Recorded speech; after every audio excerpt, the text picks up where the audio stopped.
سلام و درود بر همه شما دوستان عزیز و گرامی. ساعت 3:20 شب به وقت افغانستان، شهر عراد، و من تا این ساعت هم که شده ای دارم درس میخونم و ادامه هم میدم.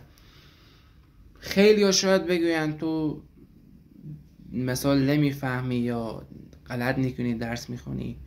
ببین دوست عزیز، من مجبورم، نه به خاطر خودم، من هدفم خودم نیستم.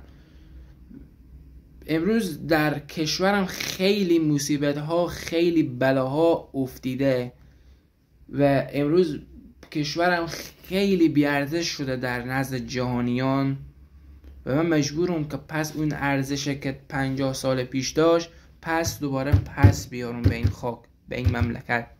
و به این دلیل درس میخونم که دیگه کسی نیاد تحت نام قوم و مذهب و زبان بر من و تو هر چیزی خوب و بدی که باشه بیاد به زور گوشزد کنه و منم مجبور به اطاعت آن باشم از روی جهل و نادانی خودم.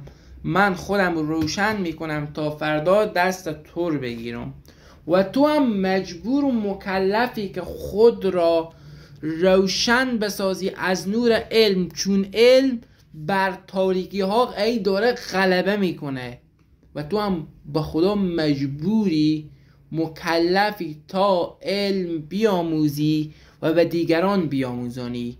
موفق و کامیاب و پیروز و سربلند باشی جوان عزیز افغانستان.